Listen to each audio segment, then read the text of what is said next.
আল্লাহকে ডাক রে বান্দা, আল্লাহকে ডাক। আল্লাহকে ডাকলে তোমার গুনাহ হবে মাফ। আল্লাহকে ডাক রে বান্দা, আল্লাহকে ডাক।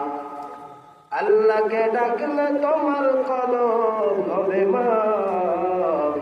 আল্লাহকে ডাক রে বান্দা, আল্লাহকে ডাক। যখন তুমি ছোট্ট ছিলে, দাঁত ছিল না মুখে, তরল খাবার দিলেন আল্লাহ মা জননীর বুকে। ঠিক কিনা বলেন?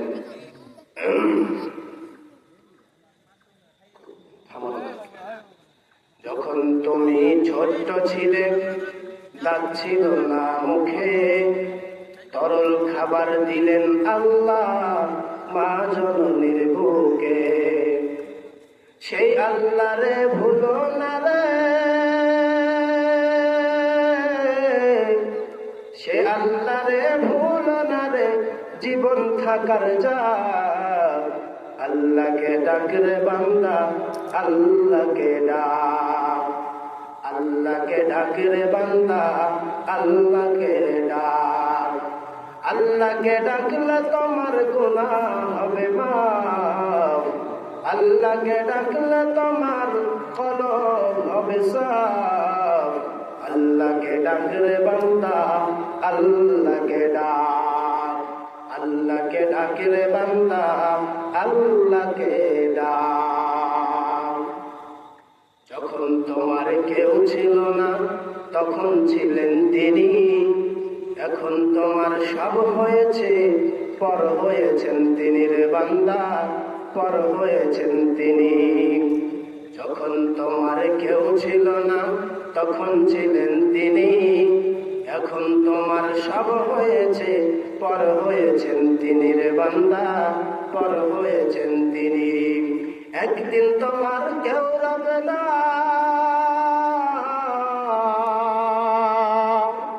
একদিন তোমার কেউ রবে না, রবেন আল্লাহ পাক। একদিন তোমার কেউ রবে না, রবেন আল্লাহ পাক। আল্লাহকে ডাক রে বান্দা, আল্লাহকে ডাক। বলেন বলেন, সবাই বলেন, আল্লাহকে ডাক রে বান্দা, আল্লাহকে ডাক। আল্লাহকে ডাকলে পারে গুনাহ হবে মাফ। আল্লাহকে ডাকলে পারে কলব হবে সাফ।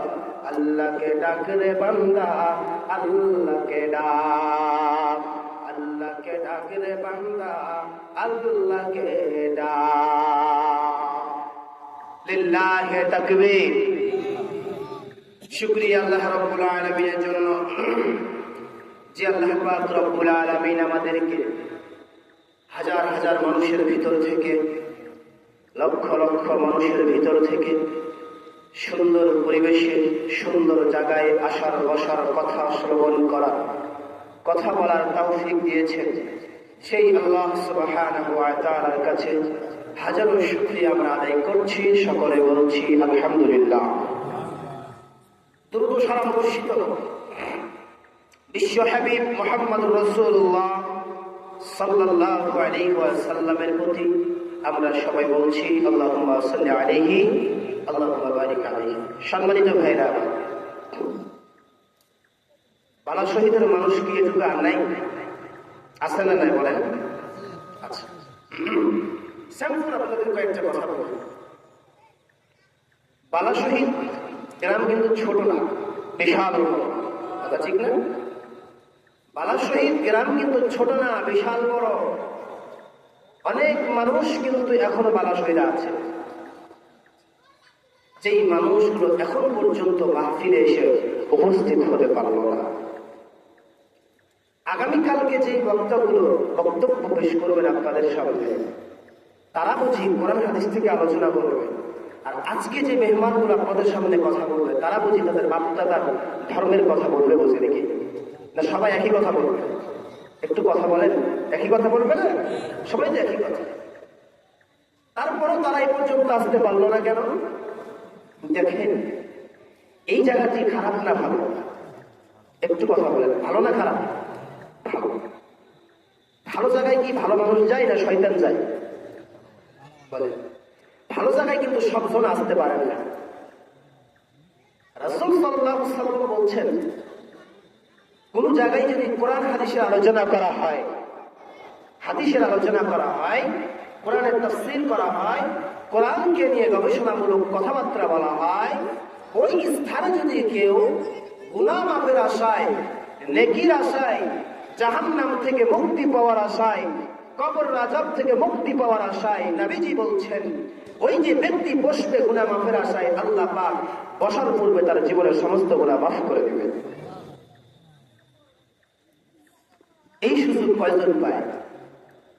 এজন্য আমি অনুরোধ করব, অন্তত গোটা নিতপুরের মানুষকে আমার আসার দরকার নাই।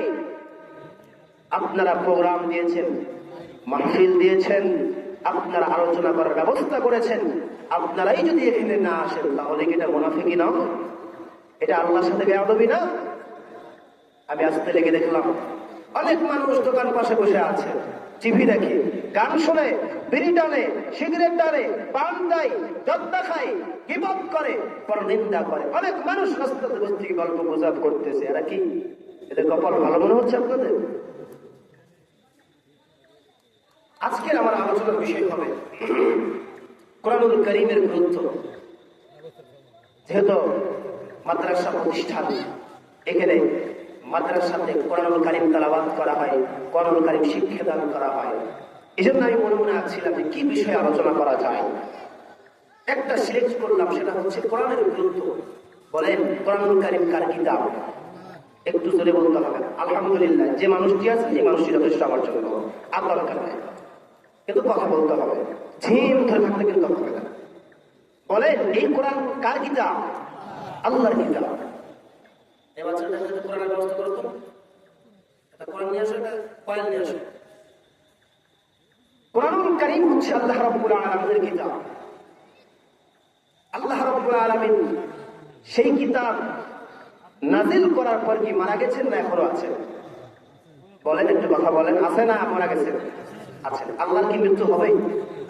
পৃথিবীর সব কিছু ধ্বংস হয়ে যাবে, পৃথিবীর সব কিছু তছনছ হয়ে যাবে, সবাই মৃত্যুবরণ করবে, ছোট থেকে বড় পর্যন্ত, ভালো থেকে খারাপ পর্যন্ত, কীট পতঙ্গ পোকা পাপড় থেকে শুরু করে ফেরেশতা পর্যন্ত, আসমান থেকে জমিন পর্যন্ত যা কিছু আছে সব কিছু শেষ হবে। থাকবেন তিনি কে? একটু জোরে বলেন তিনি কে? আল্লাহ রাব্বুল আলামিন থাকবেন। ইনি একটা কোরআনুল কারীম তেলাওয়াত, ইনি একটা কোরআনুল কারীম নাযিল করলেন আমাদের উপরে। কোরআনুল কারীম কি শুধুমাত্র কেবলমাত্র আমার আপনাকে দেখানোর জন্য নাযিল করলেন না পড়ার জন্য নাযিল করলেন? কোনটা? একটু বলেন, পড়ার জন্য না দেখানোর জন্য? কিন্তু 99% মানুষের ঘরে ঘরে যাকে ডাকাতে যান দেখতে পাবেন এই কোরআন নেওয়ার পর সুন্দর করে টাকার উপর রেখে দিচ্ছে। ঠিক কি না বলেন? কোরআনুল কারীম কিনলো 500 টাকা দিয়ে, কোরআনুল কারীম কিনলো 1000 টাকা দিয়ে, যার যত টাকা আছে তার তত টাকা দিয়ে খুব দামি কিতাব কিনলো। এটা কয়েন আসতে বললাম না,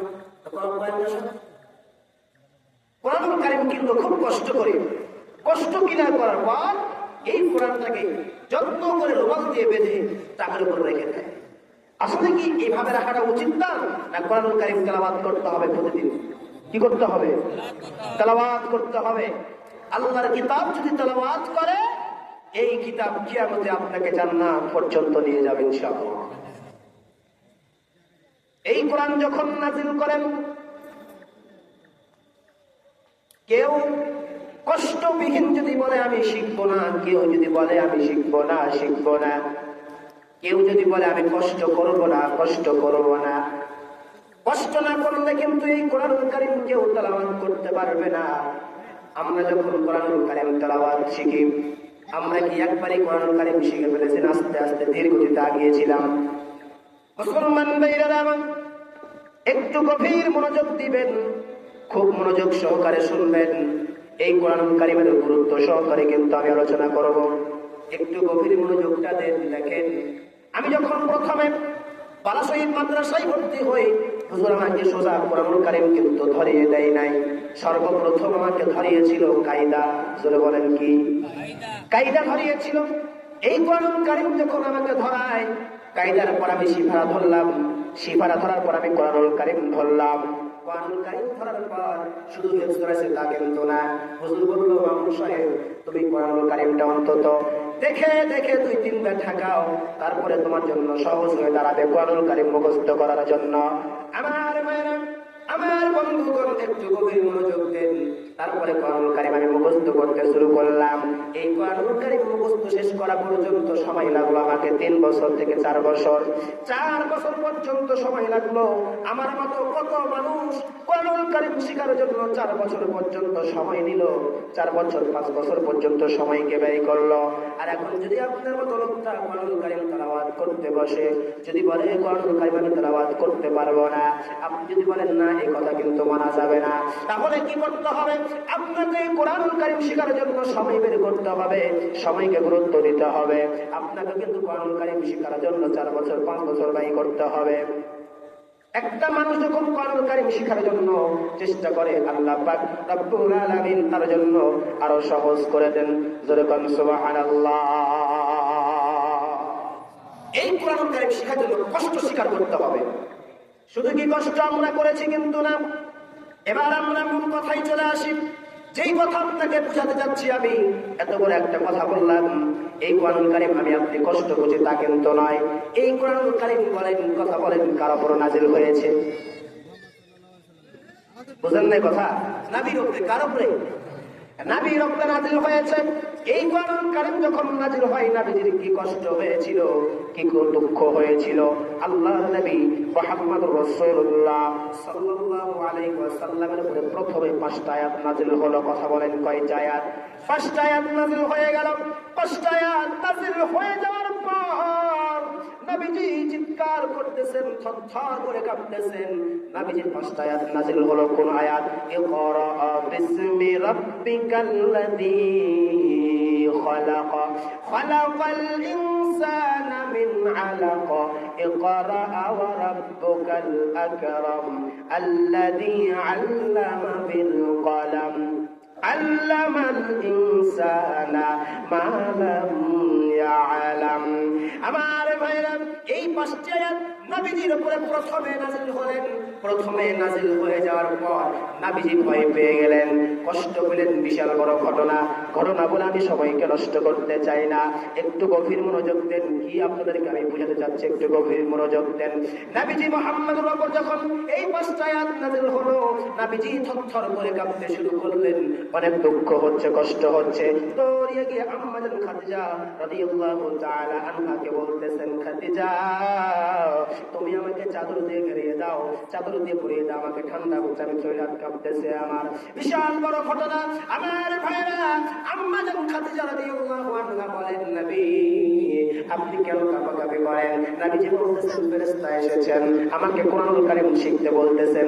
আমি বলেছি, মা আনা বিল কারীম, আমি পড়তে পারি না, পড়তে জানি না। ফেরেশতা এমন করে আমাকে চাপ দিল। চাপ দেওয়ার পর আমি বলতে শুরু করলাম। বলেন, ইকরা বিসমি রাব্বিকাল্লাযী খালাক খালাকাল ইনসানা মিন আলাক।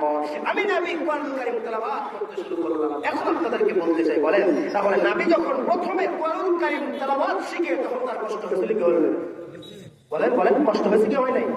ওই যে নবীকে যখন চেপে ধরলো, আল্লাহ নবীকে প্রথমে বলতেছেন, নবী আপনি বলেন, পড়েন, ইকরা পড়েন। ইকরা শব্দের অর্থ হলো পড়া। ইকরা শব্দের অর্থ কি? পড়া। নবী আপনি পড়েন। নবী বলতেছেন, মা নবী করি, আমি তো পড়তে পারি না। আল্লাহ নবী বলছেন, আরে আবার বলেন, পড়তে পারি না। 3 বারের বেলা যখন একবারে এমন করে চেপে ধরলো ফেরেশতা, একবারে বলে জীবন চলে যাবে অবস্থা। আল্লাহ নবী সাল্লাল্লাহু আলাইহি ওয়াসাল্লাম শুরু করলেন, ইকরা বিসমি রাব্বিকাল্লাযী খালাক। শরীর হাত থর করে কাঁপতে শুরু করলো। তাহলে বুঝে যাচ্ছে যে কোরআনুল কারীম শেখার জন্য নবীরও কষ্ট হয়েছে। কথা ঠিক না? তারপরে আমি আপনি যদি বলি এখন কোরআনুল কারীম শিখবো, তাহলে আমাকে কষ্ট করা লাগবে কি লাগবে না? লাগবে কি লাগবে না? আমার ভাইরা, এবার চলে আসেন এই কোরআনুল কারীম শিখলে আপনার জীবনটা আলো হয়ে যাবে, আপনার অন্তরটা আলো হয়ে যাবে, জীবনটা ধন্য হয়ে যাবে।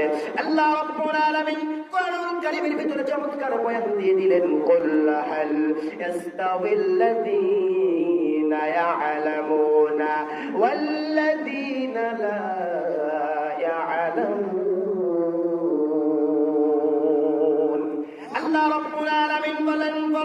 যারা জানে আর যারা জানে না তারা কি সমান? রাত রাত দিন কি সমান? না না না, রাত আর দিন কখনো সমান হতে পারে না। আর যারা জানে আর যারা জানে না তারা কিন্তু সমান হতে পারে না। যারা কোরআন হাদিস নিয়ে গবেষণা করে আর যারা রাখাল ভাই তারা কিন্তু সমান হতে পারে না, পার্থক্য অবশ্যই আছে। তাই তো আল্লাহ রাব্বুল আলামিন বললেন, নবী আপনি বলে দেন তাদেরকে, যারা জ্ঞানী তারা জ্ঞানী মানুষ হয়ে থাকে, আর যারা মূর্খ তারা মূর্খ হয়ে থাকে। এরা দুইজনে কখনো সমান হবে না। ও নবী আপনি বলে দেন তারা কখনো সমান হতে পারবে না। অতএব আপনি যদি বলেন আমি মূর্খ মানুষ হয়ে থাকবো, আল্লাহর কাছে আপনার জন্য কোনো দাম নাই, নবীর কাছে আপনার জন্য কোনো দাম নাই, কবরে গিয়ে আপনার জন্য কোনো দাম নাই। তাই তো আল্লাহ রাব্বুল আলামিন বললেন, তুমি আল্লাহর কাছে বারবার দোয়া করো, বারবার আল্লাহর কাছে দোয়া করে এই কোরআনুল কারীমের জ্ঞানটা চেয়ে নাও। আল্লাহ রাব্বুল আলামিন তাই তো বললেন, অকুর রাব্বি জিদনি ইলমা। আল্লাহ রাব্বুল আলামিনের নবী মুহাম্মদুর রাসূলুল্লাহ বলেন, নবীকে বলতেছেন, নবী আপনি আল্লাহর কাছে সাহায্য চান, আল্লাহর কাছে দোয়া করে বলেন, রব্বুল আলামিন আপনি আমাকে কোরআন কারীম শেখার জন্য শক্তি দান করেন, প্রেরণা দান করেন। বলেন, কথা বলেন, আল্লাহ শক্তি না দিলে আপনি কোরআন শিখতে পারবেন কি? কথা বলেন, পারবেন না। তাই তো আল্লাহ দোয়া শিখিয়ে দিলেন, অকুর রব্বি জিদনি ইলমা। হে আল্লাহ, হে রব আপনি আমার ইলম বাড়িয়ে দেন, জ্ঞান বাড়িয়ে দেন, মাথার ব্রেন বাড়িয়ে দেন, আমার বুদ্ধি বাড়িয়ে দেন। এই সব দেওয়ার মালিক কে? আল্লাহ রাব্বুল আলামিন, সব কিছু দেওয়ার মালিক। তাহলে কোরআনের জ্ঞান, কোরআন পড়া যদি আমি আপনি পড়তে চাই, জ্ঞান নিতে চাই, কার কাছে চাইতে হবে? একটু জোরে বলেন না, কার কাছে? আল্লাহ রাব্বুল আলামিনকে চাইতে হবে। সম্মানিত ভাইরা, এবার চলে আসেন, অনেক মানুষ বলেন আজকে দিনটা মাত্র আল্লাহর কাছে দোয়া করলাম, আর দোয়া করে না। একটা মানুষ আজকে দিনটা মাত্র দোয়া করলো, আল্লাহকে বললো, রব্বি জিদনি ইলমা, রব্বুল আলামিন আপনি আমাকে ইলম দান করেন। আর আরেকটা মানুষ 10 দিন ধরে দোয়া করতেছে আল্লাহর কাছে। বলেন এই দুজন কি একসাথে সমান হবে? এক মানুষ 10 দিন ধরে দোয়া করতেছে, রব্বি জিদনি ইলমা, আল্লাহ জ্ঞান বাড়িয়ে দাও। আর আরেকজন মানুষ একটা দিন দোয়া করছে, একে দুজন সমান হবে? সমান তো হবে না। তাই তো আল্লাহ রাব্বুল আলামিন বলেন, এরা দুজনে যত সমান না, তাহলে যে বেশি চেষ্টা করেছে, যে আল্লাহর বান্দা বেশি চেষ্টা করেছে, যে আল্লাহর বান্দাটা বেশি চেষ্টা করলো, আমি আল্লাহ তাকে দান করব, ইলম দান করব। আল্লাহ রাব্বুল আলামিন নবী মুহাম্মদ রাসূলুল্লাহ সাল্লাল্লাহু আলাইহি ওয়াসাল্লাম বলেন, ও বান্দা শোনো, মান ইউরিদুল্লাহু বিহি খায়রান ইউফাক্কিহু ফিদ্দীন। বান্দা হে, আমি আল্লাহ তাকে পছন্দ করবো, তাকে কিন্তু আমি জ্ঞান দান করবো। আল্লাহ যদি আমাকে পছন্দ করে, আল্লাহ আমাকে জ্ঞান দান করবে। তার মানে আপনি যদি চেষ্টা করেন আল্লাহ রাব্বুল আলামিনের কাছে, আল্লাহ রাব্বুল আলামিন আপনাকে কি দিবেন? জ্ঞান দান করবেন, জ্ঞান দিবেন। অথবা আপনি চেষ্টা না করে দিবে কেউ? আপনি এখন বলতেছেন মানুষ সাহেব, আপনি যদি খাটান একদিন, তাহলে আপনাকে আমি কি দিব? 500 টাকা দিব খাটনার বিনিময়ে। আপনি কি আমাকে বসতে থেকে দিবেন 500 টাকা, না খাটতে গেলে দিবেন? কোনটা? কথা মানে বুঝতে পারেন না মানে কি? খাটতে গেলে তো 500 টাকা দিবেন নাকি? খাটতে টাকা তো দিবেন না। ঠিক ততরূপ আল্লাহ বলেন, বান্দা হে, তুমি যদি আমার কাছে চাও, ইলম চাও, জ্ঞান চাও, সম্পত্তি চাও, সব কিছু যদি চাও, আমি আল্লাহ তোমাকে দিব। না চাইলে তুমি কেউ কিছু পাবে না। ঠিক কিনা বলে? আল্লাহ রাব্বুল আলামিন বলেন, ফাইদা, আল্লাহ রাব্বুল আলামিন বলেন, বান্দা হে, এই কোরআনুল কারীম তোমরা তেলাওয়াত করো।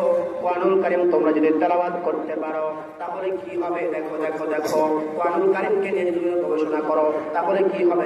দেখো আল্লাহ রাব্বুল আলামিনের নবী মুহাম্মদ রাসূলুল্লাহ সাল্লাল্লাহু আলাইহি ওয়াসাল্লাম হঠাৎ করে একদিন হুজরা থেকে বেরিয়ে এসে মসজিদের ভিতরে আসলো। মসজিদের ভিতরে আসার পর এসে দেখলেন 2 জায়গায় কোরআনুল কারীমের গবেষণা চলতেছে। একটা জায়গায় চলতেছে কোরআনুল কারীমের তেলাওয়াত, আর একটা চলতেছে হাদিস নিয়ে গবেষণা। নবীজি মুহাম্মদ রাসূলুল্লাহ সাল্লাল্লাহু আলাইহি ওয়াসাল্লাম থামিয়ে দিলেন, বললেন, তোমরা দুজন মিলে কোরআন হাদিস নিয়ে গবেষণা করতেছো। এক জায়গায় কোরআনুল কারীমের তেলাওয়াত চলে, আর এক জায়গায় চলতেছে হাদিস নিয়ে গবেষণা। অতএব দুজনেই তোমরা আল্লাহর কল্যাণের ভিতরে আছো, আল্লাহর রহমতের ভিতরে আছো, আল্লাহর দয়ার ভিতরে আছো। সুবহানাল্লাহ। যদি কেউ কোরআনুল কারীমকে নিয়ে গবেষণা করে, আল্লাহর রহমত তার উপরে বর্ষিত হতেই থাকে, রহমত বর্ষিত হতেই থাকে। কোরআনুল কারীমকে নিয়ে যদি কেউ গবেষণা করে, এক সারিতে কারেন্ট পেলার বলে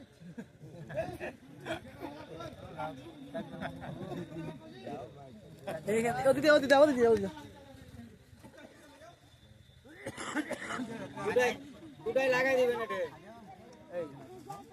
কথা বলে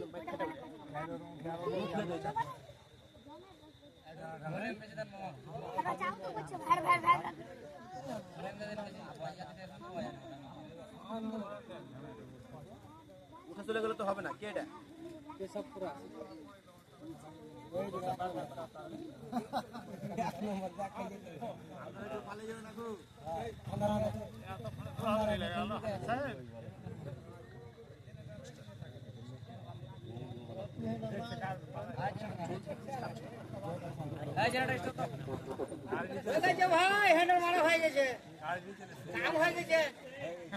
আলহামদুলিল্লাহ। সম্মানিত ভাইরা আমার, যে কথা বলছিলাম, যে ব্যক্তি কোরআনুল কারীম তেলাওয়াত করবে এর উপরে কি বর্ষিত হয়? রহমত বর্ষিত হয়, আল্লাহর দয়া বর্ষিত হয়, মাগফিরাত বর্ষিত হয়, আল্লাহর ভালোবাসা বর্ষিত হয়ে যায়। কোন সুবহানাল্লাহ। সম্মানিত ভাইরা, গভীর মনোযোগ দেন। আল্লাহ রাব্বুল আলামিন কোরআনুল কারীমের ভিতরে চমৎকার বয়ান দিলেন। আল্লাহ বলেন, ওয়াইদা কুরিআল কুরআন ফাসতামিউ লাহু ওয়া আনসিতু লাআল্লাকুম তুরহামুন। আল্লাহ রাব্বুল আলামিন বলেন, বান্দা, তোমার সামনে যখন কোরআনুল কারীম তেলাওয়াত করা হয়, তোমার সামনে যখন কোরআনুল কারীম পাঠ করা হয়, তোমার সামনে যখন কেউ কোরআনুল কারীম তেলাওয়াত করে, ও বান্দা শোনো শোনো শোনো, তখন তোমরা ওই হাল্লা করিও না, তখন তোমরা চিৎকার কেউ করবা না, তখন তোমরা কেউ মারামারি করবা না। কেউ যদি কোরআনুল কারীম তেলাওয়াত করে মুখটাকে বন্ধ করে সুন্দরভাবে শান্ত করে ওই কোরআনুল কারীমের তেলাওয়াতটা তোমরা শুনতেই থাকো, শুনতেই থাকো, শুনতেই থাকো। কারণ কোরআনুল কারীম যারা শুনবে আল্লাহর রহমত তাদের উপরে বর্ষিত হতেই থাকবে। সুবহানাল্লাহ। আল্লাহ রাব্বুল আলামিন তারপরে বলেন, ইন্নামাল মুমিনুনা আল্লাযীনা ইযা যুকিরাল্লাহু ওয়াজিলাত কুলুবুহুম ওয়া ইযা তুলিয়াত আলাইহিম আয়াতুহু যাদাতুহুম ঈমানা ওয়া আলা রাব্বিহিম ইয়াতাওয়াক্কালুন। ও বান্দা, তোমাকে বলি শুনো, তোমার সামনে যখন মুমিনের সামনে, মুসলমানের সামনে যখন কেউ কোরআনুল কারীম তেলাওয়াত করে, তখন তার ঈমানটা আরো বৃদ্ধি পেয়ে যায়, তখন তার আল্লাহর ভয়টা আরো বৃদ্ধি পায়, তখন তার কাবুলের ভয়টা আরো বৃদ্ধি পেয়ে যায়, কবরের আযাবের ভয়টা আরো বৃদ্ধি পেয়ে যায়। এই কোরআনুল কারীম যদি কেউ আমার আপনার সামনে কোরআনুল কারীম যদি কেউ তেলাওয়াত করে, প্রথম কথা হলো আপনাকে চুপ করে শান্তভাবে তেলাওয়াত শুনতে হবে। আবার আল্লাহ রাব্বুল আলামিন বলেন, বান্দা হে, চুপ করে শোনার সাথে সাথে তুমি যখন কোরআনুল কারীমটাকে ভালো করে তেলাওয়াত করে শুনবে, তখন তোমার ঈমানটা আরো বৃদ্ধি পেয়ে যাবে। কথা বলেন, যদি বলেন ঈমান বৃদ্ধি করবেন তিনি কে? জোরে বলতে হবে, তিনি কে? আল্লাহ রাব্বুল আলামিন ঈমান বৃদ্ধি করে দিবেন, তাকওয়াটা আরো বৃদ্ধি হয়ে যাবে, আল্লাহর ভয়টা আরো বৃদ্ধি হয়ে যাবে। এখন বলেন, কোরআনুল কারীম আমরা শুনবো কি শুনবো না? কথা বলেন, শুনবো কি শুনবো না? আল্লাহ রাব্বুল আলামিনের কোরআনুল কারীম আপনাকে শুনতে হবে। এরপরে দেখেন আল্লাহ রাব্বুল আলামিন তারপরে আয়াতে কি বলেন? আল্লাহ বলেন, ইন্না হাযাল কুরআনা বিহিদিয়াল লিল্লাতী হিয়া আকওয়াম ওয়া ইউবাশশিরুল মুমিনিনা আল্লাযীনা ইয়া'মালুনা সালিহাতি আন্না লাহুম আজরান কাবীরা। নিশ্চয় এই কোরআন এমন পথ নির্দেশ দেন, এই কোরআনুল কারীম যদি কেউ তেলাওয়াত করে অবশ্যই তাকে সৎপরায়ণের দিকে তাকায়। এই কোরআনুল কারীম যদি কেউ তেলাওয়াত করে তাহলে তাকে ভালো পথের দিকে ডাকে। আমি আল্লাহ রাব্বুল আলামিন কোরআনুল কারীম কেন তেলাওয়াত করতে বলছি জানো? এই কোরআন কেন মানতে বলছি তোমরা জানো? লিকাল কিতাবু লা রাইবা ফি হুদাল লিল মুত্তাকিন। এই কোরআনুল কারীম যদি কেউ তেলাওয়াত করে মানে তাহলে সে কখনো পথভ্রষ্ট হবে না, বরঞ্চ আল্লাহর প্রিয় বান্দা হয়ে পৃথিবীর জমিন থেকে বিদায় নেবে। ঠিক কিনা বলে? আমার ভাইয়েরা, আমার বন্ধুগণ, গভীর মনোযোগ দেন, দেখেন দেখেন দেখেন আল্লাহ রাব্বুল আলামিনের নবী মুহাম্মদ রাসূলুল্লাহ সাল্লাল্লাহু আলাইহি ওয়াসাল্লাম বলেন, মান ক্বারা হারফান মিন কিতাবিল্লাহি ফালাহু হাসানাতুন ওয়াল হাসানাতু বিআশরি মাসালিহা। আল্লাহ রাব্বুল আলামিনের নবী বললেন, বান্দা কেউ যদি এই কোরআনুল কারীম তেলাওয়াত করে, একটা হরফ যদি কেউ পড়ে তাহলে তার 10টি নেকি হয়। বলেন কয়টি নেকি হয়? একটা হরফ যদি কেউ তেলাওয়াত করে তাহলে তার 10টি নেকি হয়, আর একটা হরফ যদি কেউ তেলাওয়াত করে তাহলে তার 10টি নেকি হয়। নবীজি মুহাম্মদুর রাসূলুল্লাহ সাল্লাল্লাহু আলাইহি ওয়াসাল্লাম বলেন, একটা হরফ 10টি নেকি অর্জন করে নেয়। আল্লাহর নবী বললেন, যারা সুন্দর করে কোরআনুল কারীম তেলাওয়াত করতেছে, কোনো আটকাআটকি হয় না, তার মনে কোনো কষ্ট হয় না, কোরআনুল কারীম তেলাওয়াত করতে আছে, কোরআনুল কারীম তেলাওয়াত করতে আছে। নবীজি বললেন, এই ব্যক্তির জন্য ফেরেশতা সবচাইতে দামি ফেরেশতাদের সঙ্গে এই ব্যক্তি জান্নাতে ঢুকবে। আর যেই ব্যক্তি এই কোরআনুল কারীম তেলাওয়াত করতেছে কিন্তু খুব কষ্টে কষ্টে তেলাওয়াত করে, খুব কষ্টে কষ্টে তেলাওয়াত করতেছে, খুব তার দুঃখ হয়, ও করতেছে, মুখ দিয়ে বের হয় না, কিন্তু কোরআনের মহব্বতে কোরআনুল কারীম তেলাওয়াত করতেছে, মুখ দিয়ে কোরআন তেলাওয়াত বের হয় না, কিন্তু আল্লাহর ভয়ে কোরআনুল কারীম তেলাওয়াত করতেছে, মুখ দিয়ে কোরআনুল কারীম তেলাওয়াত বের হয় না, কিন্তু জাহান্নামের ভয়ে কোরআনুল কারীম তেলাওয়াত করতেছে, ও করতেছে। নবীজি বললেন, এই কোরআন পাঠ করার কারণে এক নেকি, আর ও করার জন্য আরেক নেকি আল্লাহ দান করে দেন। সুবহানাল্লাহ।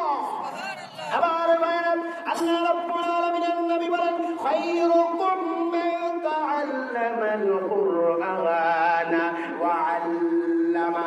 নবীজি বললেন, যে ব্যক্তি কোরআনুল কারীম তেলাওয়াত করবে আল্লাহর কাছে সবচাইতে ওই ব্যক্তি হলো প্রিয় বান্দা। যেই ব্যক্তি কোরআনুল কারীম তেলাওয়াত করবে ওই ব্যক্তি আল্লাহর কাছে সবচাইতে প্রিয় বান্দা বলে ঘোষিত হয়ে যাবে। সুবহানাল্লাহ। আল কোরআনের পথ, এই পথই আসল পথ। আল কোরআনের পথ, এই পথই আসল পথ। অন্য পথে অন্য মতে নেই যে রহমত, অন্য পথে অন্য মতে নেই যে রহমত। আল কোরআনের পথ, এই পথই আসল পথ। আল কোরআনের আলোয় যার জীবন আলোকিত, সে চির বিপ্লবী নয় কখনো ভীত। ঠিক না?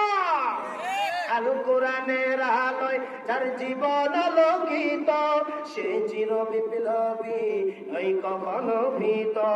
তার বুকেতে শুধু আল্লাহর অথই মহব্বত, অথই মহব্বত। আল কোরআনের পথ, এই পথই আসল পথ। আল কোরআনের পথ, এই পথই আসল পথ। অন্য পথে অন্য মতে নেই যে রহমত, অন্য পথে অন্য মতে নেই যে রহমত। লিল্লাহ তাকবীর। আলহামদুলিল্লাহ। সম্মানিত ভাইরা আমার, আপনাদেরকে আবার প্রশ্ন করি, বলেন দেখি, এই কোরআনুল কারীমের পথ ছাড়া অন্য কোনো পথ যদি আমি আপনি ধরি তাহলে ভালো পথ পাওয়া যাবে কি? না না না, কোনো পথ পাওয়া যাবে না। আল্লাহ রাব্বুল আলামিন বললেন, বান্দা হে, যালিকাল কিতাবু লা রাইবা ফীহি হুদাল লিল মুত্তাকিন। বান্দা, আমি তোমাকে কোরআনুল কারীম হিদায়াতের জন্য নাযিল করেছি, তোমাদের ভালোর জন্য নাযিল করেছি। আমার আমার বন্ধুগণ, গভীর মনোযোগ দেন, দেখেন দেখেন আল্লাহ রাব্বুল আলামিনের নবী মুহাম্মদুর রাসূলুল্লাহ সাল্লাল্লাহু আলাইহি ওয়াসাল্লাম বললেন, ও বান্দা, আল মাহিদু বিল কুরআন মা'আস সাফাওয়াতিল কিরামিল বারারা। কিয়ামতের ময়দানে যখন আমার আপনার হিসাব শুরু হয়ে যাবে, কিয়ামতের ময়দানে যখন ফেরেশতারা হিসাব কিতাব দিতে শুরু করবে, কিয়ামতের ময়দানে আর কোনো পথ থাকবে না, কেউ বাঁচাবার জন্য আসবে না। হঠাৎ করে এই কোরআনুল কারীম তেলাওয়াত ব্যক্তির জন্য চলে আসবে, হঠাৎ করে চলে আসবে, হঠাৎ করে চলে আসবে। হঠাৎ করে আসার পর এই কোরআন দাঁড়িয়ে যাবে, রব্বুল আলামিনের কাছে বলবেন, রব্বুল আলামিন, এই বান্দাকে কেন জাহান্নামের ভিতরে ফেলা হচ্ছে, এই বান্দাটাকে কেন জাহান্নামে ফেলা হয়, আগুনের ভিতরে কেন ফেলা হচ্ছে? এই বান্দার বিরুদ্ধে কোরআনুল কারীম কথা বলবে, যে কোরআনুল কারীম তেলাওয়াত করে না, যে ব্যক্তি কোরআনুল কারীম তেলাওয়াত করে না, যেই ব্যক্তি আল্লাহকে ভয় করে না, যেই ব্যক্তি কোরআনকে গুরুত্ব দেয় না, যেই ব্যক্তি কোরআনুল কারীমকে সম্মান করে না, এই কোরআনুল কারীম তার বিরুদ্ধে কথা বলবে, আল্লাহকে বলবে রব্বুল আলামিন, তাকে কোরআনুল কারীম আল্লাহকে সাক্ষী দিয়ে বলবে, আল্লাহ এই ব্যক্তিকে জাহান্নামে ফেলে দেন, কারণ এই ব্যক্তি কোরআনকে মানত না, এই ব্যক্তিটি কোরআনকে সম্মান করত না, এই ব্যক্তিটি কোরআনুল কারীম তেলাওয়াত করত না। ও রব্বুল আলামিন, এই বান্দাকে জাহান্নামে ফেলে দেন। আল্লাহ পাক রব্বুল আলামিন সুপারিশ গ্রহণ করে তাকে জাহান্নামে ফেলে দিবেন। যেরকম নাউযু বিল্লাহ। আল্লাহ রব্বুল আলামিন বলেন, যেই ব্যক্তি কোরআনুল কারীম তেলাওয়াত করেছে, যেই ব্যক্তি কোরআনকে সম্মান করেছে, যেই ব্যক্তি কোরআনুল কারীমকে গুরুত্ব দিয়েছে, এই ব্যক্তি আল্লাহ রাব্বুল আলামিনের ফেরেশতারা যদি ওই ব্যক্তিকে জাহান্নামে নিয়ে যায়, হঠাৎ করে জাহান্নাম থেকে যেন এই কোরআনের কাছে হাজির হয়ে যাবে, আবার হাজির দাঁড়াবে, কেন এই বান্দাকে জাহান্নামে তোমরা ফেলতেছো? আল্লাহ পাক বলবেন, এই তুমি কে, কোথা থেকে এসেছো, কে বলতেছো তুমি বলো। এই কোরআন বলবে রব্বুল আলামিন, আমি বলছি বাল হুয়া কুরআনুম মাজিদ। ও রব্বুল আলামিন, আমি বলছি কোরআনুল মাজিদ, আমি বলছি কোরআনুল হাকীম, আমি বলছি কোরআনুল মাজিদ। রব্বুল আলামিন এই কোরআন তখন বলবে, আল্লাহ এই যে বান্দাকে তুমি জাহান্নামে ফেলে দাও, কেন ফেলে দাও, কেন ফেলে দাও? ও রব্বুল আলামিন, কেন ফেলতেছো? বলেন বলেন বলেন। আল্লাহ বলবেন, এই বান্দা তুমি চলে আসছো কেন, কোথা থেকে এসেছো বলো। এই বলবে, আমি বলছি কোরআনুল কারীম। আল্লাহ বলবেন, কেন এসেছো? ভাই এই ব্যক্তি আমাকে তেলাওয়াত করতো, আমাকে মানত, এই ব্যক্তিটা আমাকে মানত, তেলাওয়াত করতো, একে জাহান্নামে ফেলিও না, একে জাহান্নামে ফেলিও না। আল্লাহ পাক রব্বুল আলামিন বলবেন, ঠিক আছে কোরআন, তুমি যেহেতু তার জন্য সুপারিশ করতেছো, তোমাকে তেলাওয়াত করতেছো, এটাই বলতো, আমি আল্লাহ তোমার সুপারিশ গ্রহণ করে তাকে জান্নাতে প্রবেশ করায়া দিলাম। তাহলে কোরআনুল কারীম যদি আপনি তেলাওয়াত করেন, আপনাকে জাহান্নাম থেকে মুক্তি দান করে জান্নাতে নিয়ে যাবে। আর যদি কোরআনুল কারীম আপনি তেলাওয়াত না করেন, তাহলে আপনাকে এই কোরআন আল্লাহর কাছে সুপারিশ করে বলবে, আল্লাহ এই ব্যক্তিটি তোমার কোরআনকে তেলাওয়াত করে নাই, এই ব্যক্তিকে তুমি জাহান্নামে ফেলে দাও। এই কোরআন যা বলবে আল্লাহ কিন্তু কিয়ামতে তাই শুনবে। আমার ভাইরা, এই কোরআনুল কারীম যারা তেলাওয়াত করেন, এই কোরআনুল কারীম তেলাওয়াত করার কারণে ফেরেশতারা পর্যন্ত ওই বান্দার কোরআনুল কারীমের তেলাওয়াতটা শুনতে আসে। একটু জোরে কান সুবহানাল্লাহ। আমার ভাইরা, এই কোরআনুল কারীমের তেলাওয়াতটা ফেরেশতারা পর্যন্ত শুনতে আসে। আল্লাহ রাব্বুল আলামিনের নবী মুহাম্মদ রাসূলুল্লাহ সাল্লাল্লাহু আলাইহি ওয়াসাল্লামের একজন সাহাবী ছিলেন, যেই সাহাবীর নাম হচ্ছে উসাইদ ইবনে হুজাইরা রাদিয়াল্লাহু তাআলা আনহু। একদিন রাত্রিবেলা সূরা বাকারা তেলাওয়াত করছিলেন। সূরা বাকারা কোন সূরা? প্রথম সূরা আলিফ লাম মিম, যালিকাল কিতাবু লা রাইবা ফীহি হুদাল লিল মুত্তাকিন।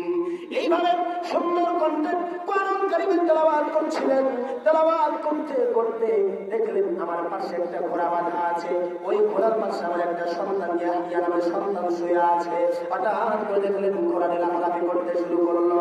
আল্লাহর নবীর সাহাবী ভয় পেয়ে গেলেন, এই ঘোড়াটি লাফালাফি করে, পাশে আমার সন্তানটা শুয়ে আছে, আমার সন্তানের গায়ের উপরে ঘোড়া উঠে গেলে আমার সন্তানের ক্ষতি হয়ে যাবে। আমার বন্ধুগণ গভীর মনোযোগ দেন। আল্লাহ রাব্বুল আলামিনের নবী মুহাম্মদ রাসূলুল্লাহর সাহাবী উসাইদ ইবনে হুজাইরা রাদিয়াল্লাহু তাআলা আনহু যখন কোরআনুল কারীমের তেলাওয়াতটা বন্ধ করে দিলেন, ঘোড়ার লাফালাফিটা বন্ধ হয়ে গেল। আবার যখন তেলাওয়াতটা শুরু করে দিলেন, ঘোড়ার লাফালাফিটা আবার শুরু হয়ে গেল। এইভাবে করতে করতে তিনবার এরকম দেখলেন, আর থামতে পারতেছেন না। আল্লাহর নবী সাহাবী ভয় পেলেন, আমার সন্তানটা ক্ষতি হয়ে যাবে। কি ব্যাপার বুঝলাম না, তেলাওয়াত করলে ঘোড়া লাফালাফি করে, তেলাওয়াতটা বন্ধ করে দিলে ঘোড়া লাফালাফি বন্ধ করে দেয়, কারণটা কি বুঝলাম না। আল্লাহর নবীর সাহাবী বাড়ির ভিতর থেকে বাইরে আসলেন, এসে ছাদের উপরে দেখলেন উপরে অনেকগুলো আলো আস্তে আস্তে আস্তে আস্তে করে উপরে উঠে যাচ্ছে, চলে যাচ্ছে চলে যাচ্ছে। হঠাৎ করে অবাক হয়ে গেলেন, কেমন এরকম হয়? হাজার হাজার আলোগুলো উপরে চলে যাচ্ছে, কেন এমনটা হয়ে গেল বুঝলাম না। সকালবেলা আল্লাহর নবীর কাছে হাজির হলেন, নবী এরকম এরকম ঘটনা। রাত্রেবেলা দেখলাম অনেক আলোগুলো আমার ছাদের উপরে এসেছিল। আমি যখন তেলাওয়াতটা বন্ধ করে দিলাম, সূরা বাকারার তেলাওয়াতটা বন্ধ করলাম, বন্ধ করা মাত্র দেখলাম আমার ঘোড়া লাফালাফি বন্ধ হয়ে যায়। আর দেখলাম অনেকগুলো আলো আস্তে আস্তে করে উপরে উঠে যায়। আমি বুঝলাম না আমার নবী বিশ্বনবী মুহাম্মদুর রাসূলুল্লাহ সাল্লাল্লাহু আলাইহি ওয়াসাল্লাম মুচকি একটা হাসি দিয়ে বললেন, ও বুসাইর ইবনে হুজাইরা, শোনো শোনো, ওইগুলো আলো নয়, ওগুলো আলো নয়। তুমি যদি নামাজ কোরআন কারীম তেলাওয়াত করতে, ওই আলোগুলো তোমার তেলাওয়াত শুনতো।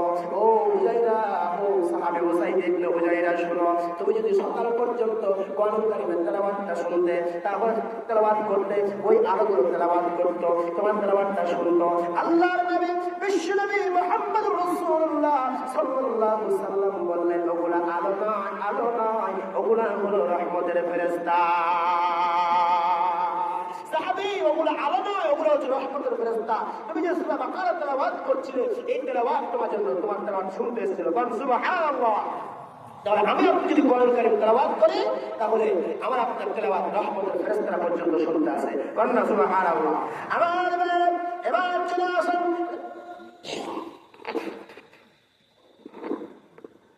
নবীজি মুহাম্মদ রাসূলুল্লাহ সাল্লাল্লাহু আলাইহি ওয়াসাল্লাম বলেন, ক্বালা মান ক্বারা সূরাতুল কাহফি ফি ইয়াউমিল জুমআতি আযা লাহুন নূর। এই কোরআন কারীমের একটা সূরা আছে, যে সূরার নাম হচ্ছে সূরা কাহফ। একটু জোরে বলেন, কোন সূরা?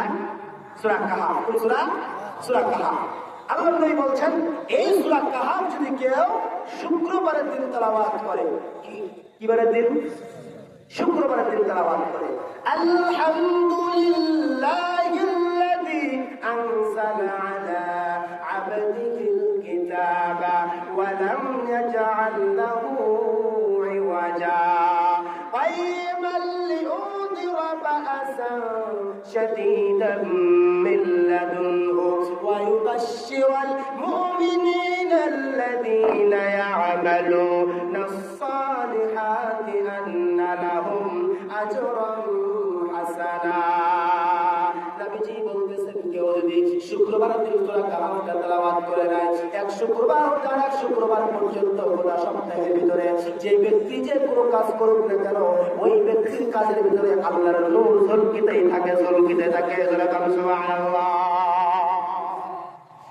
শুক্রবারের দিন যদি আপনি সূরা কাহফ তেলাওয়াত করেন, এক শুক্রবার হতে আরেক শুক্রবার পর্যন্ত গোটা এক সপ্তাহের ভিতরে আপনি ছোট হোক আর বড় হোক, যতই বড় আপনি যাই করেন না কেন, যে কোনো আপনি কাজ করেন না কেন, কিন্তু ভালো কাজ, খারাপ কাজ না, ভালো কাজ যদি আপনি করেন, ওই কাজের ভিতরে নূর ঝলকিতে থাকবে, ওই কাজটা দ্রুত শেষ হয়ে যাবে। এবার চলে আসেন আল্লাহর নবী বিশ্বনবী মুহাম্মদ রাসূলুল্লাহ সাল্লাল্লাহু আলাইহি ওয়াসাল্লাম একদিন ইবনে মাসউদ রাদিয়াল্লাহু তাআলা আনহু বসে আছেন। আল্লাহর নবী কোথা থেকে চলে আসলেন? আল্লাহর নবীকে আল্লাহর নবী এসে ইবনে মাসউদকে বলতেছেন, ইবনে মাসউদ, ও ইবনে মাসউদ, কোরআন কারীমের তেলাওয়াত শুনো। ইবনে মাসউদ রাদিয়াল্লাহু তাআলা আনহু বলতেছেন, নবী এটা কেমন কথা হয়ে গেল, কেমন কথা বললেন আপনি? বুঝলাম না নবী, আপনার প্রতি কোরআন কারীম নাযিল হয়েছে, আপনি তো কোরআন কারীম তেলাওয়াত করতে পারেন, আপনি তাহলে আপনি কেন আমাকে তেলাওয়াত করতে বলতেছেন? নবী বললেন, ও সাহাবী ইবনে মাসউদ, আমি কোরআন কারীম তেলাওয়াত করতেও ভাসি, আবার কোরআন কারীম শুনতেও ভালোবাসি।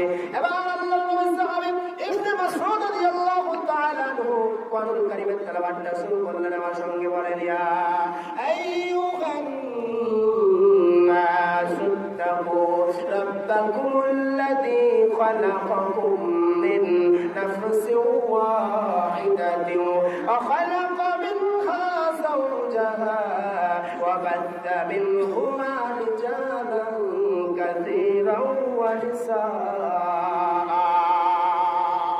আল্লাহর নবী সাহাবী ইবনে মাসউদ রাদিয়াল্লাহু তাআলা আনহু কোরআন কারীমের তেলাওয়াত করতেছেন। নবীজি তার দিকে মুখ করে কোরআন কারীমের তেলাওয়াতটা শুনতেছেন, খুব মনোযোগ দিয়ে শুনতেছেন, খুব আগ্রহ দিয়ে শুনতেছেন। আমাদের দেশে যখন কেউ কোরআন কারীম তেলাওয়াত করে, ওই হাল্লা করতে শুরু করে দেয়, হাঙ্গামা করতে শুরু করে দেয়, গল্প করতে শুরু করে দেয়। কিন্তু না না না, নবীজি যখন কোরআন কারীম শুনতেছেন, খুব ঠান্ডা মাথায় কোরআন কারীমের তেলাওয়াতটা শুনতেছেন, ওই হাল্লা নাই, মারামারি নাই, ঠান্ডা মাথায় শুনেন। নবীজির সাহাবী ইবনে মাসউদ তেলাওয়াত করতে আছেন, তেলাওয়াত করতে করতে সূরার ভিতরে একটা আয়াত আছে, যে আয়াতটি তেলাওয়াত করলেন, ফাকাইফা ইযা জিনা মিন কুল্লি উম্মাতিন বিশাহীদিন ওয়া জিনা বিকা আলা হাউলাই শাহীদা। আল্লাহর নবী চিৎকার দিয়ে বললেন, সাহাবীরে থেমে যাও, যথেষ্ট হয়েছে, আর কোরআন কারীম তেলাওয়াত করা লাগবে না। সাহাবী ভয় পেয়ে গেলেন, ইবনে মাসউদ চমকে গেলেন, আমি কি ভুল করে ফেললাম, কি এমন অপরাধ করে ফেললাম? সাহাবী ইবনে মাসউদ বলতেছেন, নবী কি এমন অপরাধ করলাম নবী, কোরআন কারীমের তেলাওয়াতটা কেন আপনি থেমে দিলেন? বুঝলাম না। আল্লাহর নবী সাহাবী ইবনে মাসউদ চোখের কোণে তাকিয়ে দেখলেন নবীর চোখ দিয়ে বয়ে পানি পড়তেছে। আল্লাহর নবী সাহাবী ভয় পেয়ে গেলেন, নবী আমার কোনটা ব্যবহারের কারণে আপনি কষ্ট পেয়েছেন নাকি, দুঃখ পেয়েছেন নাকি? নবী বুঝলাম না, আপনার চোখ দিয়ে বয়ে কেন পানি পড়তেছে, বুঝলাম না নবী কেন পানি পড়তেছে। আল্লাহর নবী সাহাবী ইবনে মাসউদ রাদিয়াল্লাহু তাআলা বললেন, নবী বলেন কেন কান্না করতেছেন? আল্লাহর নবী বললেন, সাহাবী রে তুমি যখন বলেছিলে ফাকাইফা ইযা জিনা মিন কুল্লি উম্মাতিন বিশাহীদিন ওয়া জিনা বিকা আলা হাউলাই শাহীদা। ও ইবনে মাসউদ, তুমি যখন এই কোরআন কারীমের তেলাওয়াতটি করলে আমার মনে খুব ভয় ঢুকে গেল, জাহান্নামের ভয় ঢুকে গেল, কবর আযাবের ভয় ঢুকে গেল, আল্লাহর ভয় ঢুকে গেল। ও ইবনে মাসউদ, তুমি কোনো দোষ করো নাই। এই যে কোরআন কারীমের তেলাওয়াতটা করেছো, জাহান্নামের কথাই কোরআন কারীমের তেলাওয়াতের ভিতরে আছে, এই আয়াতটার ভিতরে কবর আযাবের কথা রয়েছে। আমার ভয় লাগলো, এই জন্য চোখের পানি অটোমেটিক্যালি বেরিয়ে গেল।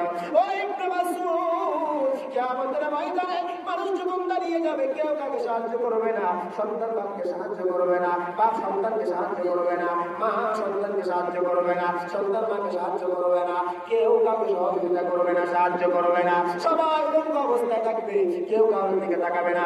আম্মা জান আয়েশা রাদিয়াল্লাহু তাআলা আনহা বললেন, আল্লাহর নবী কিয়ামতের ময়দানে যদি সমস্ত মানব সন্তানগুলো একটা অবস্থায় থাকে, উলম্ব অবস্থায় থাকে নবী, তাহলে তো এদিক ওদিক তাকাতাকি করবে, মানুষ তো লজ্জায় পড়ে যাবে, মানুষ তো অপমান হয়ে যাবে।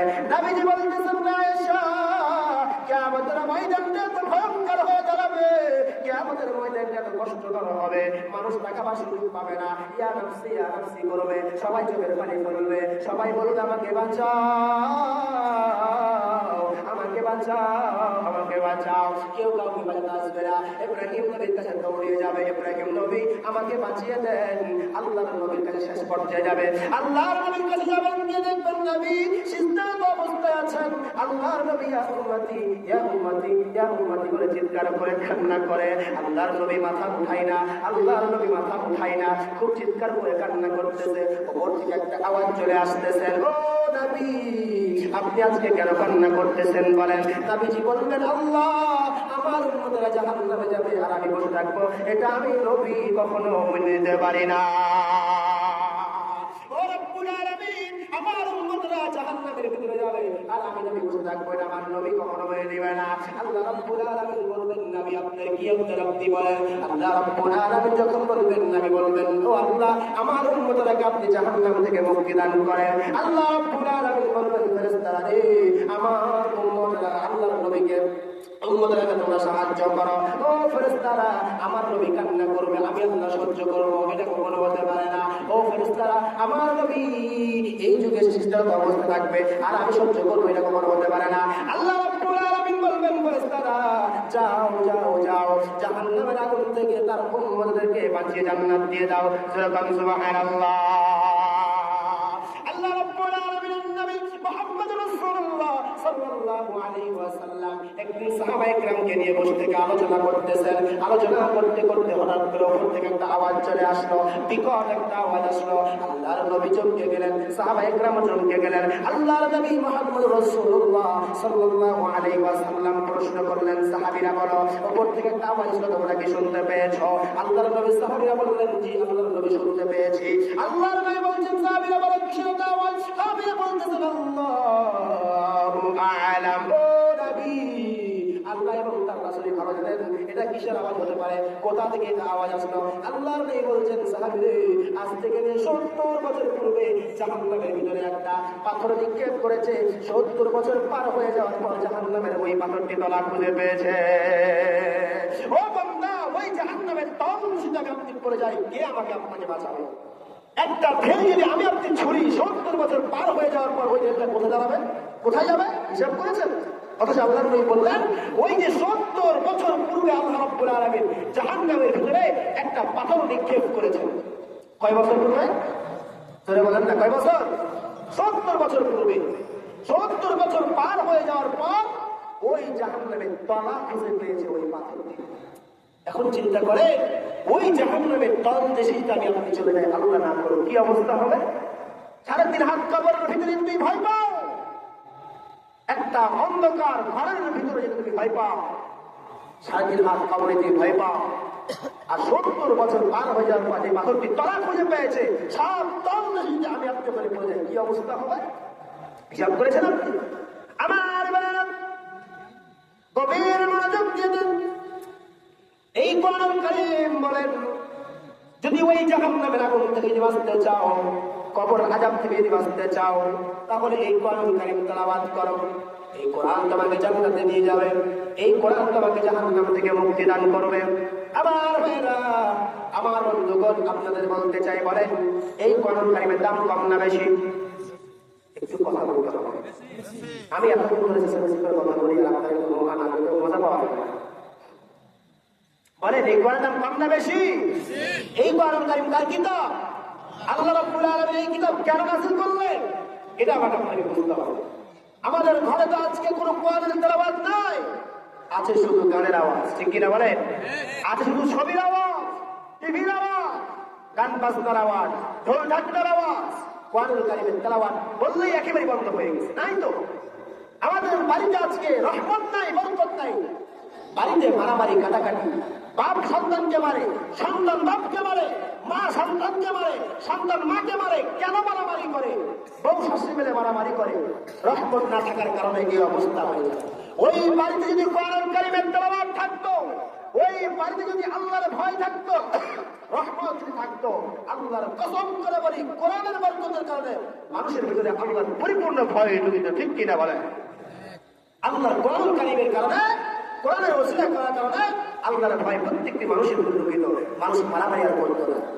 মানুষের দেখি ঘরে ঘরে মারামারি, সংসারে মারামারি, স্বামী স্ত্রী কাটাকাটি মারামারি, কত মারামারি আর মারামারি হাঙ্গামা সৃষ্টি হয়েছে। কেন হয়েছে? আজ থেকে 20 বছর 25 বছর পূর্বে খেয়াল করে দেখেন, 20-25 বছর থেকে খেয়াল করেন, আগের মানুষগুলো সকালবেলা যখন নামাজ পড়ে বের হতো, তখন মানুষগুলো নামাজ পড়ে যাওয়ার পর সর্বপ্রথম বাড়ি থেকে আগে কোরআন কারীম তেলাওয়াত করতো, ঠিক না? যারা আগের মানুষরা বলেন করতেই করতো। আগের মানুষগুলো ফজরের নামাজ পড়ে যাওয়ার পর বাড়িতে গেলে সর্বপ্রথম এই কোরআন করতো। বাড়ির ভিতর থেকে গুন গুন গুন গুন করে আওয়াজ আসতো, স্বামী স্ত্রী মিলে কোরআন কারীমের তেলাওয়াত করে। আবার যখন মাগরিব শুরু হয়ে যায়, মাগরিবের নামাজ পড়ে নেওয়ার পরে যে দেখা যেত কি বাড়ির ভিতরে রাত্রেবেলা কোরআন কারীম তেলাওয়াত করতেছে। তখনকার চেয়ে এখনকার মারামারি বেশি না কম? মারামারি কম না বেশি? আগে তো এরকম মারামারি বেশি হতো না। কেন হতো না? এই যে বাড়িতে বাড়িতে কোরআন কারীমের তেলাওয়াত ছিল, আল্লাহর ভয় ছিল। আজকে বাড়িতে বাড়িতে ঢোল ঢাকনা বেশি হয়েছে, গান বাজনা বেশি হয়েছে। আরে মুসলমান কখন কি বুঝতে শিখবে? ওই যে ঢোল ঢাকনা বেশি হয়েছে, গান বাজনা বেশি হয়েছে, এটা প্রকৃত কলমে হচ্ছে, এটা গবেষণা হচ্ছে ইহুদি আর খ্রিস্টান। এটা তোমার নয়। ইহুদি খ্রিস্টান চাই এই কোরআনকে আস্তে আস্তে ঢুকতে, ইহুদি খ্রিস্টানরা চাই এই কোরআনকে আস্তে আস্তে করে উঠে নিতে, এই পৃথিবী জমিন থেকে বিলীন করিতে। কিন্তু আল্লাহ বলেন বান্দা হে, কখনো সম্ভব নাই। এই কোরআন দায়িত্ব আল্লাহ রাব্বুল আলামিন করেছে। তুমি যতই চেষ্টা করো না কেন, পৃথিবীর জমিন থেকে তুমি বিদায় হয়ে যাবে, কিন্তু কোরআন বিদায় হবে না। কথা বল ঠিক কিনা? আবার এই কোরআন কারীম রক্ষা করবেন তিনি কে? বলেন কে? এটা আপনাদেরকে বুঝতে হবে। যেহেতু এই কোরআন কারীমের রক্ষার দায়িত্ব একমাত্র আল্লাহ রাব্বুল আলামিন, এই কোরআনকে হেফাজত করার দায়িত্ব একমাত্র আল্লাহ রাব্বুল আলামিন। আপনাকে কিছু করা লাগবে না। আরে আজকে ফিলিস্তিন মারামারি মার খাই, আজকে ফিলিস্তিনরা মার খাই, তারা বলতে যে থামতে পারে না ইহুদি খ্রিস্টানদের। আরে ফিলিস্তিনকে আপনি আন্দোলন করে কিছু করতে পারবেন না। ফিলিস্তিনদেরকে রক্ষা করবে একমাত্র তিনি কে? আল্লাহ রাব্বুল আলামিন। আমার ভাইরা, এই কোরআনুল কারীম আপনাকে সব কিছু থেকে রক্ষা করবে। অতএব এই কোরআনুল কারীম আপনাকে তেলাওয়াত করতে হবে। দেখেন এই কোরআনুল কারীম আমরা মুসলমান বুঝলাম না গুরুত্ব, কিন্তু একটা মরা গাছ খেজুরের গাছ বুঝলো এর গুরুত্ব। আমরা এই কোরআনুল কারীমের মানুষ হয়েও বুঝলাম না এর গুরুত্ব, কিন্তু একটা মরা গাছ খেজুরের গাছ বুঝলো এর গুরুত্বটা কতটুকু। আল্লাহর নবী বিশ্বনবী মুহাম্মদ রাসূলুল্লাহ সাল্লাল্লাহু আলাইহি ওয়াসাল্লাম একদিন মরা গাছ খেজুরের গাছের উপরে হিলাম দিয়ে খুতবা দিচ্ছেন। হঠাৎ করে একজন সাহাবী আসলেন, আল্লাহর নবীকে এসে প্রশ্ন করলেন, নবী এই খেজুরের গাছের তো বয়স অনেক, যদি আপনি অর্ডার দেন তাহলে আমি একটা নতুন মেম্বার তৈরি করে দিতে চাই, যারা খেলে আপনি খুতবা দিবেন, যারা খেলে দাঁড়িয়ে দাঁড়িয়ে আপনি আলোচনা করবেন। নবী আপনি যদি অর্ডার দেন তাহলে আমি চলে যাবো। নবী বললেন, যাও তোমাকে অর্ডার দিয়ে দিলাম, একটা সুন্দর দেখে নতুন মেম্বার তৈরি করে নিয়ে আসো। সাহাবী চলে গেলেন, কয়েকদিন পরে নতুন একটা মেম্বার তৈরি করে নিয়ে চলে আসলেন। আল্লাহর নবী সাহাবীদেরকে অর্ডার করলেন, সাহাবীরা এই যে একটা মরা গাছ খেজুরের গাছ অনেক দিনকার পুরনো, একে তোমরা সরিয়ে দাও আর নতুন মেম্বারটা ওর স্থানে বসিয়ে দাও। আল্লাহর নবীর কথা শুনে সাহাবীরা মরা গাছ খেজুরের গাছটাকে একটা সাইডে রেখে দিলেন, আর নতুন মেম্বারটার উপরে দাঁড়িয়ে দাঁড়িয়ে নবীজি মুহাম্মদ রাসূলুল্লাহ সাল্লাল্লাহু আলাইহি ওয়াসাল্লামের কোরআনুল কারীমের তেলাওয়াত শুরু করে দিলেন।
আমার ভাইরা একটু দেখেন, আমি আলোচনা করছিলাম মরা গাছ খেজুরের গাছ বুঝলো এই কোরআনের গুরুত্ব।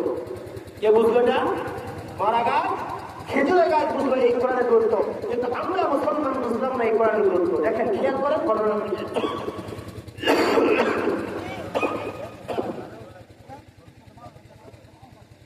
আল্লাহর নবী একদিন মরা গাছ খেজুরের গাছের উপরে দাঁড়িয়ে খুতবা দিচ্ছেন। একজন সাহাবী আসলেন, এসে বলতেছেন, নবী আপনি যদি অর্ডার দেন তাহলে আমি একটা নতুন মেম্বার তৈরি করে দিতে চাই। আমার দিকে লক্ষ্য করেন, এদিকে যদি লক্ষ্য করে কিন্তু আমার কথা বলতেন না, খুব মনোযোগ সহকারে আলোচনা শুনতে হবে। আল্লাহর নবী যখন অর্ডার দিলেন, যাও একটা নতুন মেম্বার তুমি তৈরি করে নিয়ে আসো, নিয়ে আসার পর আমি খুতবা দিতে শুরু করবো। আল্লাহর নবীর কাছে নিয়ে আসলেন, নিয়ে আসার পর সাহাবীদেরকে বললেন, সাহাবীরা এই কোরআনুল কারীম তেলাওয়াত করতাম যার উপরে এই মরা গাছ খেজুরের গাছটার উপরে, এই খেজুরের গাছটাকে তোমরা একটু একসাথে রেখে দাও। সাহাবীরা চলে গেলেন, মরা গাছ খেজুর গাছটাকে নিয়ে অন্য একটা শাড়ির ভিতরে রেখে দিলেন, আর নতুন মেম্বারটাকে বসিয়ে দিলেন। আল্লাহর নবী নতুন মেম্বারের উপরে দাঁড়িয়ে গেলেন, কোরআনুল কারীমের গুরুত্ব শুরু করলেন, কোরআনুল কারীমের গুরুত্ব শুরু করলেন, কোরআনুল কারীম তেলাওয়াত করতে শুরু করলেন, হাদিস নিয়ে আলোচনা করতেছেন, তাফসীর করতেছেন, কোরআনুল কারীম তেলাওয়াত করতেছেন। করতে করতে দেখা গেল হঠাৎ করে গুন গুন গুন গুন করে কান্নার আওয়াজ চলে আসছেন। সমস্ত সাহাবীরা এদিক ওদিক তাকাতাকি করতেছেন, অমুক সাহাবীর মুখের দিকে তাকান, অমুক সাহাবীর মুখের দিকে তাকান, নবীর দিকে তাকাচ্ছেন, সবাই তাকাচ্ছেন সব দিকে, কিন্তু দেখা যাচ্ছে কেউ তো কান্নাকাটি করে না, কেউ তো গুনগুন করে না, কে এমন কান্নাকাটি করতেছে বুঝলেন না। আল্লাহর নবী বুঝতে পেরে বললেন, সাহাবীরা তোমরা দাঁড়িয়ে যাও, আর তোমরা এদিক ওদিক যেও না, আর তোমরা কষ্ট করতে হবে না। আমি বুঝে ফেলেছি কে কান্না করতেছে, সাহাবীরা কে কান্না করে আমি বুঝে ফেলেছি। আল্লাহর নবী নতুন নম্বর থেকে নেমে গিয়ে কান্না লাগিয়ে দিলেন মরা গাছ খেজুরের গাছের গায়ের উপরে কান্না লাগিয়ে দেখলেন গুন গুন গুন গুন করে খেজুরের গাছ মরা গাছ কান্না করে। সুবহানাল্লাহ। আল্লাহর নবী মুহাম্মদ রাসূলুল্লাহ সাল্লাল্লাহু আলাইহি ওয়াসাল্লাম যখন দেখলেন মরা গাছ খেজুরের গাছটি কান্না করতেছে, গুন গুন গুন গুন করে কান্না করে, আল্লাহর নবী মুক্তি যেন গুন গুন গুন গুন করে কি যেন বলতেছে মরা গাছ খেজুরের গাছটাকে, হাতটা একটু বলিয়ে দিলেন, একটু পরে দেখা গেল মরা গাছ খেজুরের গাছটার কান্না থেমে যায়। নতুন মেম্বারের উপর দাঁড়িয়ে গেলেন। সাহাবীরা প্রশ্ন করলেন, নবী বুঝলাম না, নতুন কথা, নতুন সিস্টেম দেখলাম, এরকম তো জীবনে কখনো কোনোদিন ঘটে নাই। ও নবী, কেন বড় গাছ খেজুর গাছটা কান্নাকাটি করতেছিল? ও নবী, আপনি বলেন কেন কান্নাকাটি করতেছিল? আল্লাহ নবী বললেন, সাহাবীরা কেন কান্না করতেছিল জানো? এই কোরআন কারিমের কত দাম তোমরা জানো? এই কোরআন কারিমের কত গুরুত্ব তোমরা জানো? এই কোরআনের এত শক্তি, এই কোরআনের সুপারিশ আল্লাহ কবুল করবেন কিয়ামতের ময়দানে। এই কোরআন যদি কাউকে বিপক্ষে কথা বলে, কারো বিপক্ষে যদি বলে আল্লাহ, এই কোরআন যদি কাউকে বলে আল্লাহ, এই ব্যক্তিকে তুমি জাহান্নামে দিয়ে দাও, আল্লাহ রাব্বুল আলামিন জাহান্নামে দিয়ে দিবেন। আল্লাহ রাব্বুল আলামিন যদি এই কোরআনুল কারীম যদি আল্লাহকে বলে আল্লাহ, এই ব্যক্তিকে আপনি জান্নাতে দিয়ে দাও, আল্লাহ রাব্বুল আলামিন জান্নাতে দিয়ে দিবেন। ও সাহাবীরা, এই কোরআনুল কারীমের গুরুত্বটা ওই মরা গাছ খেজুর গাছটা বুঝে ফেলেছে। কেন কান্না করতেছিল তোমরা জানো? এতদিন পর্যন্ত কোরআনুল কারীম তেলাওয়াত করছিলাম ওই গাছের উপরে, এতদিন পর্যন্ত কোরআনুল কারীমের তাফসীর করছিলাম ওই গাছের উপরে, এতদিন পর্যন্ত কোরআনের আলোচনা শুনছিলাম তোমাদেরকে ওই গাছের উপরে দাঁড়িয়ে। আজকে তাকে সরিয়ে দিয়েছি, তার মনে এই জন্য কষ্ট, তার কোরআনুল কারীম তেলাওয়াত করতে এই জন্য দুঃখ আর কষ্ট সহ্য করতে না পেরে গুনগুন করে আওয়াজ করতেছিল, সুবহানাল্লাহ। আমি নবীজি তখন তার গায়ের উপরে হাত বুলালাম, বুলবুল করে একটু সান্ত্বনামূলক কথা বললাম, তখন মরা গাছ খেজুর গাছটা কান্না থামিয়ে দিল, কান্না, সুবহানাল্লাহ। এই কোরআনুল কারীম গুরুত্ব বুঝলো মরা গাছ খেজুর গাছ। মুসলমান মুনাফিক আমরা আজকে কোরআনের গুরুত্ব বুঝলাম না, কোরআনকে আস্তে আস্তে করে আমরা দূরে সরিয়ে দিচ্ছি, কোরআনুল কারীমের গুরুত্ব না দিয়ে আস্তে আস্তে করে দূরে সরিয়ে দিচ্ছি, কোরআনকে আমরা দাম দিতে শিখছি না। আজকে আমরা আদর্শ গ্রহণ করে ফেলেছি ইহুদি আর খ্রিস্টানদের। এতক্ষণ পর্যন্ত আমি বললাম কোরআনুল কারীমের গুরুত্ব বিষয়ে, এখন আপনাদেরকে বলবো কোরআনুল কারীম তেলাওয়াত না করলে কি ক্ষতি, কোরআনুল কারীম তেলাওয়াত না করলে কি ক্ষতি হবে কিয়ামতের ময়দানে।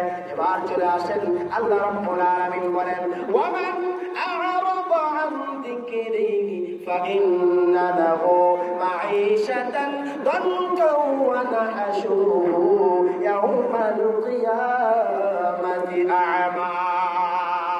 যে আমার কোরআন অথবা আল্লাহর দেওয়া বিধান থেকে দূরে থাকবে, তার জীবন যেমন ভাবে সংকুচিত। যেই কোরআন থেকে দূরে থাকবে, আল্লাহর বিধান থেকে দূরে থাকবে, এই কোরআনকে গুরুত্ব দিবে না, কোরআনুল কারীমকে দাম দিবে না, এই কোরআনুল কারীমকে গুরুত্ব দিবে না, আল্লাহ বলেন বান্দা হে, দূরে থাকার কারণে তার জীবনটাকে আমি ধ্বংস করে দিব, জীবনটাকে আমি সংকীর্ণ করে দিব। আয় ইনকামে বরকত হবে না, টাকা পয়সায় বরকত হবে না, সম্পদে বরকত হবে না, স্ত্রীতে বরকত হবে না, সন্তানে বরকত হবে না, বাড়িতে বরকত হবে না, সংসারে বরকত হবে না, ধানে বরকত হবে না, চাউলে বরকত হবে না, বাড়িতে মারামারি লাগাই থাকবে, বাড়িতে কাটাকাটি লাগাই থাকবে, বাড়িতে ঝগড়া লাগাই থাকবে। আল্লাহ রাব্বুল আলামিন বলেন, ও বান্দা, এই কোরআনুল কারীম যদি তেলাওয়াত করো, বাড়িতে তোমার শান্তি বর্ষিত হতে থাকবে। আল্লাহ রাব্বুল আলামিন তারপরে বলেন, ক্বালা রাব্বি লিমা হাশারতানি আ'মা ওয়া ক্বাদ কুনতু বাসীরা। হে আমার রব, কেন আমাকে বান্দা অবস্থায় উঠালেন? কিয়ামতের ময়দানে যারা কোরআনুল কারীম তেলাওয়াত করতো না, এদেরকে কিয়ামতের ময়দানে অন্ধ অবস্থায় উঠিয়ে দেওয়া হবে। এদিকে খেয়াল করেন, এদিকে ওদিক তাকাতে আপনি কথা বুঝবেন না, এদিকে খেয়াল করতে হবে। কিয়ামতের ময়দানে আমাকে আপনাকে যখন উঠাবে অন্ধ অবস্থায়, কানা অবস্থায় উঠাবে। কি অবস্থায় উঠাবে? অন্ধ অবস্থায় উঠাবে। আমার ভাই, আল্লাহ রাব্বুল আলামিন কিয়ামতের ময়দানে যখন উঠাবে, আল্লাহ বলেন, ক্বালা রাব্বি লিমা হাশারতানি আ'মা ওয়া ক্বাদ কুনতু বাসীরা। আল্লাহ রাব্বুল আলামিন যখন আমাকে আপনাকে কিয়ামতে উঠাবে অন্ধ অবস্থায়, কাদেরকে উঠাবে? যারা কোরআনুল কারীম তেলাওয়াত করে না তাদেরকে উঠাবে।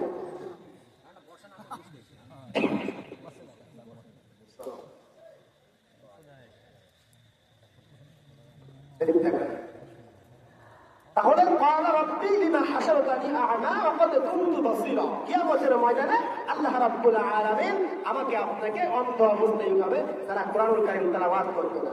আল্লাহ রাব্বুল আলামিন বলেন, তোমাকে আমি কিয়ামতের ময়দানে অন্ধ অবস্থায় উঠাবো।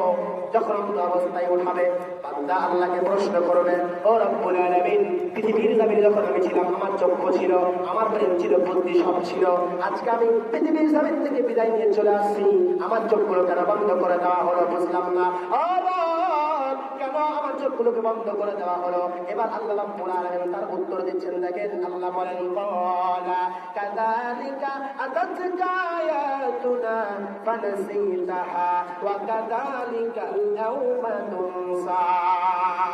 আল্লাহ রাব্বুল আলামিন বলেন, বান্দা হে, এই কোরআনুল কারীম তোমার মাঝে গিয়েছিল, কোরআনের আয়াত দিয়েছিল, কিন্তু তুমি কোরআনুল কারীম তেলাওয়াত করো নাই, কোরআনকে তুমি দাম দাও নাই, এই কোরআনুল কারীমকে তুমি গুরুত্ব দাও নাই, এইজন্য তোমার আজকে শাস্তি হবে, তোমার আজকে শাস্তি হবে। আল্লাহ রাব্বুল আলামিন বলবেন, ফাল ইয়াওমা নানসাহুম কামা নাসু লিকা ইয়াউমিহিম হাদা। ও বান্দা, এই কোরআনুল কারীমকে পৃথিবীর জমিনে যেমন ভাবে তুমি ভুলেছিলে, কোরআনুল কারীমকে যেমন ভাবে তুমি দূরে ঠেলে দিয়েছিলে, এই পৃথিবীর জমিনে আজকে তোমাকে সাহায্য করবে কেউ নাই, কেউ নাই, কেউ নাই। আমি আল্লাহ তোমাকে কোনো সাহায্য করব না। আমার কোরআনকে ভুলে থাকার কারণে আমি আল্লাহ রাব্বুল আলামিন তোমাকেও ভুলে গেলাম, আমি আল্লাহ রাব্বুল আলামিন তোমাকেও ভুলে গেলাম, আমি আল্লাহ রাব্বুল আলামিন তোমাকেও ভুলে গেলাম। পৃথিবীর জমিন থেকে নবী বিদায় নিয়ে চলে যাবেন কিয়ামতের ময়দানে। এই কোরআনকে মনে না রাখার কারণে, কাছে না আনার কারণে, দূরে ঠেলে দেওয়ার কারণে আল্লাহ আপনাকে কিয়ামতের ময়দানে দূরে ঠেলে দিবেন। এই কিতাব কার কিতাব? জোরে বলতে হবে, মুসলমান কার কিতাব? আল্লাহ রাব্বুল আলামিনের কিতাব। সহিহ মানিলাম নাকি জয়ীফ মানিলাম, মন পছন্দ বলে আমি আমল করিলাম, মন পছন্দ বলে আমি আমল করিলাম। কি আসের আমিল হয়ে ভ্রান্ত যুক্তি দিয়ে শুধু শুধু ভুল পথে রায়, কিয়ামতে শুধু অপমান। আসলে যাচাই করে দেখিনি তো নাম, সহি মানিলাম নাকি জয়ীফ মানিলাম, মন পছন্দ বলে আমি আমল করিলাম, মন পছন্দ বলে আমি আমল করিলাম। আসলে যাচাই করে, আসলে যাচাই করে দেখিনি তো নাম, সহি মানিলাম নাকি জয়ীফ মানিলাম, মন পছন্দ বলে আমি আমল করিলাম, মন পছন্দ বলে আমি আমল করিলাম।